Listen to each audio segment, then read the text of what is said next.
When I found out where I was going to go to school at Kentucky, I was really happy because I've always dreamed of playing college soccer, and I never wanted anything less than Division One. I got hurt my junior year, and it really jeopardizes a lot of my opportunities I could have had.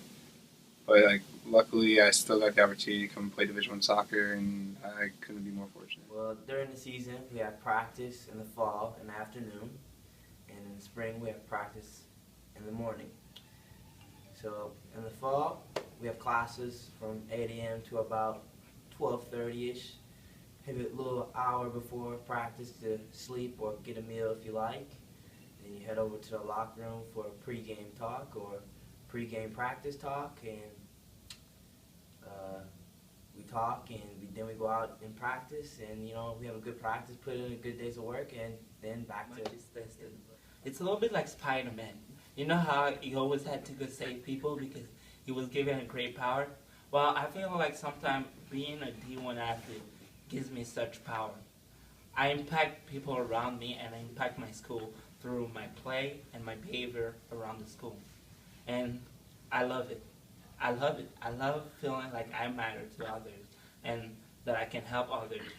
So every athlete is required to go to CATS. Can you tell me exactly what that is? Well, you know how to say every great man has a woman behind him.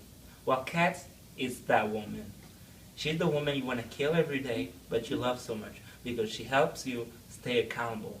Well, CATS is the place where every athlete must go, one for turn sessions or for quiet study hours, to make sure they're accountable and do their schoolwork so they can actually compete day in and day out for the NCAA and represent the school. Why do people hate it so much? Well, if you miss tutor, you have to pay $50. It's a lot, right? For a missed tutor, when sometimes the tutor is totally pointless. Don't tell my coach I said that, please. Anyhow. But yes, CATS is a great place. We are well surrounded by academic advisors and athletic advisors who make sure that our well-being is main option, and the tutors are great. Well, first, soccer team, we get treated pretty well, but out of every team on campus, I would say the basketball team gets treated better than everybody else on campus. I mean, sometimes they get carted to class. Sometimes they miss a lot of school because they get to travel a lot more than any other team. So, soccer team, they get treated pretty well. Track team, pretty decent. Tennis team, pretty much the same as the soccer team. And football, it's up there with the basketball team. It's a bigger sport and there's a lot more money involved, so they get a lot more respect. And the other sport is basically they get the minimum respect from everybody else. So I feel like it's if you play a bigger sport at a bigger school, you get more respect. If you play a smaller sport, you do get some mutual respect, but the respect is there. Well, I think like anything, there's obviously big misconceptions. And one of them is obviously that we get it easy on the school part, that we have tutors doing the work for us, which is not true. We actually do our own work, and we have to be organized. So another misconception is that we all actually get scholarship, which is not true. For soccer, we only have 9.9, so about 5 players are kind of like walk-ons and they don't get scholarship, but they still put the effort and act like with that full-time job of being a student athlete. And I think that even though sometimes we get judged because of that, it also kind of makes you realize that the real world is not that easy. I love being part of a team. I've always loved being part of a team, any sort of team. I love living with the guys that I play with.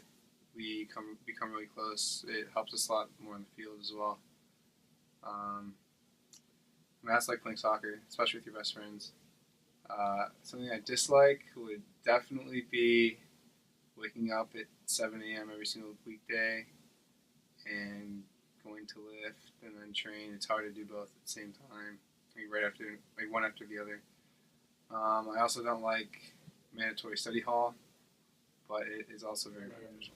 The nice facilities we have, especially a brand new locker room, brand new stadium we play in, probably the nicest stadium and field in the country, so that's probably the best thing. The worst thing is running a 5x4 and doing prol-offs at the end of practice or before. I mean, that's the worst thing you could possibly do. We cannot really run on our own schedule, and we always have to like get ready for like schedule change. Like for example, let's say we're supposed to have practice at 8 a.m. So you're gonna wake up at 7 a.m. and then you receive a text at 3 a.m. that you actually have practice at 8 p.m. and then you realize you just lost some sleep for no reason. And then when you go back to bed, you receive a text at 7:30 telling you that actually you have practice at 8 a.m. and then you're like just wow. So yeah, so that's also a thing that's pretty frustrating about being on the team. Other than that, go Cats.